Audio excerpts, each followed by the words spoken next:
Então vamos agora falar sobre a famosa respiração celular, nesse caso aqui a aeróbia, tá?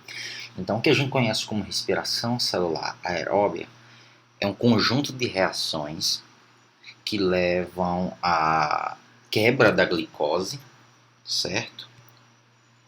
Para formar gás carbônico, para formar água, mas na verdade o principal objetivo dessa oxidação da glicose é a produção de energia que vai ser utilizada pela célula para realizar trabalho celular.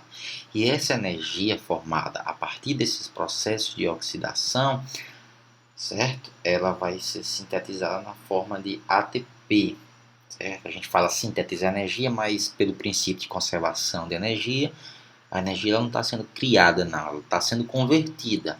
A gente vai ver que essa energia química, essa energia potencial química contida nas ligações que mantêm a molécula de glicose, ela vai ser convertida várias vezes, tá certo? A gente vai ver que essa energia ela é convertida na forma de energia potencial de prótons, energia cinética, para depois formar a energia potencial química da molécula da ATP. Tá? Então, na verdade, a energia não está criando. A gente fala sintetizar energia, criar como um vício, tá? Mas, na verdade, a energia está sendo convertida. É importante ter isso em mente todo momento, certo? E aí essa energia ela vai ser liberada aos poucos, porque se eu liberasse toda a energia de uma vez contida na glicose, a célula não seria capaz de suportar, tá certo? E aí essa glicose ela é oxidada em diversas etapas, paulatinamente, progressivamente, para aos pouquinhos também a gente produzir ATP. E essa respiração celular ela é dividida em diferentes etapas na célula. Eu vou estar focando aqui em células eucarióticas, que tem núcleo, que tem citoplasma, que tem mitocôndria, que é onde acontece, tá? Mas em bactérias, esse processo acontece de maneira muito parecida com o que acontece nas nossas células eucarióticas, tá bom? Então, a respiração celular aeróbica ela é dividida em 4 etapas, certo? Alguns autores juntam essa etapa nessa aqui, formando uma única etapa, tá? Mas, enfim, a primeira grande etapa da respiração celular é a glicólise, e ela vai acontecer no citossol, no citoplasma da célula, certo? A gente vai ter depois a oxidação do piruvato, tá? No final da glicólise, a gente vai ver que são produzidas 2 moléculas de piruvato, o ácido pirúvico, e aí depois esse piruvato ele vai ser oxidado, tá certo? Depois a gente vai ter o ciclo do ácido tricarboxílico, ou ciclo de Krebs, tá certo? O ciclo do ácido cítrico, tudo a mesma coisa, tá? Que vai acontecer na mitocôndria, mais precisamente na matriz mitocondrial, tá? Na matriz mitocondrial. Lembra que eu falei na aula de citologia que a mitocôndria ela tem uma membrana externa, aí ela tem uma membrana interna, e aí tem como se fosse um citoplasma que é chamado de matriz mitocondrial. Pronto.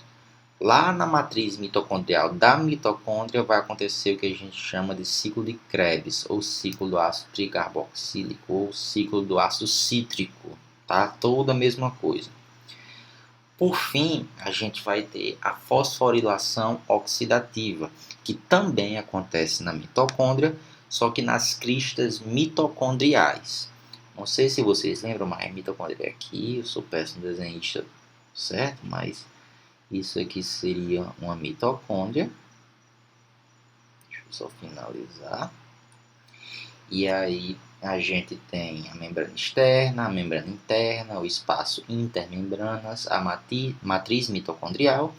E aqui a gente tem as cristas mitocondriais, tá? São dobras na membrana interna que aumentam a superfície de contato da membrana da mitocôndria, certo? E a fosforilação oxidativa vai acontecer exatamente aqui. As enzimas envolvidas com a fosforilação oxidativa, elas estão nas cristas mitocondriais, tá? E aí a fosforilação oxidativa, a gente vai ver que é simplesmente a formação de ATP, que é o que a gente chama de fosforilação, tá? A partir da oxidação e algumas moléculas que a gente vai comentar daqui a pouco, tá? Isso funciona, essa fosforilação oxidativa, por meio de uma cadeia transportadora de elétrons. Essa cadeia de proteínas vai estar aqui, e do mecanismo chamado de quimiosmose, que é uma das coisas mais bonitas que vocês vão ver na vida de vocês, certo?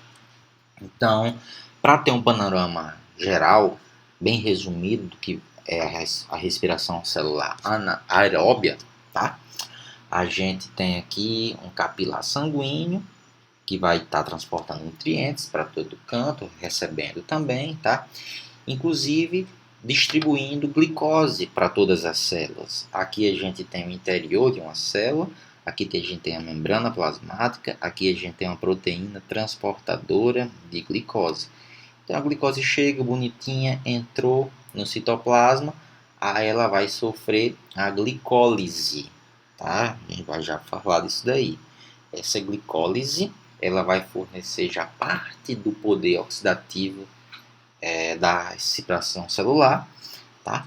E aí os produtos dessa glicólise, principalmente o ácido pirúvico, vão entrar aqui, ó, na mitocôndria. E aí na matriz mitocondrial vai acontecer o ciclo de Krebs ou ciclo do ácido tricarboxílico, tá? E depois a gente vai ter a fosforilação oxidativa nas cristas mitocondriais. No final a gente vai ter energiazinha produzida, tá certo? Então isso aqui é um panorama geral. Observe que a gente está falando de respiração celular aeróbica, então precisa de oxigênio nesse processo. O oxigênio é o principal agente oxidante da glicose, que vai estar recebendo os eletronzinhos que vão ser perdidos pela glicose. A glicose ela não vai ser oxidada. Se ela vai ser oxidada, ela vai perder elétrons. Lembra que eu falei naquela aulinha, um pouco tempo atrás? Então, a glicose ela vai perder elétrons, então ela vai se oxidar. Ela vai perder esses elétrons para quem? Para o oxigênio. O oxigênio ele vai se reduzir, se transformando em água. Tá certo? E observe que todos esses 6 carbonos que estão aqui na glicose, eles vão sair dessa molécula na forma de CO2, certo? O gás carbônico. Bom, então a gente vai ver para onde vai todos os átomos da glicose. A gente vai perceber que parte desses átomos vão cair fora na forma de gás carbônico, outros na forma de água, certo?